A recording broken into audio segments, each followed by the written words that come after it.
So the first thing we're going to talk about, number one, is the design and kind of priorities for the project, or in our case, the bathroom, right? So we wanted to come up with a design, came up with some looks that we would like, the wood walls and the white look and some different features there. So come up with a design that you really like and you're going to really love, because the one thing you don't want is be at the end of this thing and have a project you don't like, right? So we came up with a design. And we set some priorities, right? So we had some things that we really wanted to see done, and some things we didn't have to change. Bless you. We didn't have to change to live with, right? So like the floors, the tile floors, we knew we didn't want to dig into. They were okay, they were fine. You know, the tub and the tiles in the shower, things like that. They weren't bad. They weren't too outdated. We could really live with them versus the work and the budget they would have took up. Number 2 is to set a budget. Yeah, right. Yeah, and stick to it. Like he talked about in priorities, that's where it has to start with a budget, is what do you really want done? If you're going to overhaul the whole thing, if there are just certain things that you want, excuse you. Like he mentioned, we didn't do shower and tub and tile, and those are huge money things. So we counted that in. Kitchens and bathrooms can go way over budget really, really quickly. And our project did, even though we didn't do those huge items. So I would set your budget and even maybe make your budget a little bigger and expect for things to go wrong, things to cost more than you thought, and just expect for that extra amount. Expect for that learning curve, for sure. Exactly. All right, number 3 that we're gonna add on here is to set a timeline.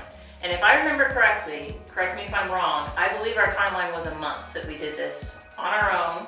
Felt like way longer. Yes. Maybe a month. We started around, I believe it was around Memorial Day, and we knew that we had family visiting the 4th of July.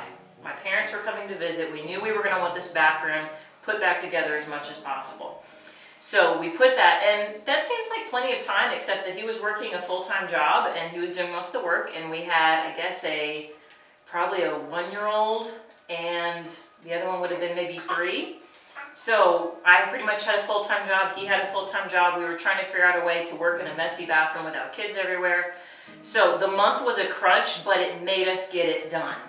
And that's a big problem that happens when you remodel spaces in your home, is that you don't set a timeline and then it lingers and lingers, and oh yeah, that's been sitting there undone for a year, for 2 years, and you just kind of forget about it and let it go.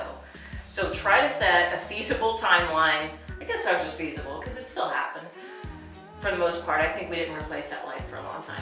But try to set a good timeline to have it pretty much done, have your budget in place and ready to go, and try to stick to that, even if it means that you're gonna have a little bit of a crazy month, because it will probably be worth it to just have it done and not be sitting there having a dirty space in your home, or just something that's gonna be in the back of your mind bugging you. That's more times you gotta clean up too. After you're done for the night working on it, you gotta clean it up again. So if you can minimize the number of nights you're working on it, it's my favorite, it's the cleanup part. I really like that. Right, and the quicker you get it done, the most likely you're going to get it done. If you let it go longer, the higher the chances that you're not really going to get it all the way finished, because eventually you're just going to get sick of it and not want to mess with it anymore. Number 4, shop around. Don't just think that you have to get every single thing, building material, appliance, hardware from the same store, from the big orange store down the street. Unless you have gift cards. Unless you have gift cards, of course, that works too. But a lot of times those type stores will hike up prices on certain items and make a lot more money off those items. And so shop around a little bit, shop online. You can find some great quality product on the big online stores that function just as great. Obviously you find some junky product. So just really look at the fine detail and fine print. If it's a junky product, send it back, get something else. Always read reviews online, yeah, for sure. So shop around and don't just settle on, don't give up or settle is what I'm trying to say. Find the product you want, whatever that is, and pay a good price for it. Do your research, do your homework, and get a good price. And number 5, one of my favorites is do it yourself. I can't even begin to actually tell you how much it would have cost to pay someone, because we've never done that before. We've never done that with any of our projects, is like pay another contractor to come and do the project, unless it was absolutely just over our head, maybe like air conditioning, stuff like that.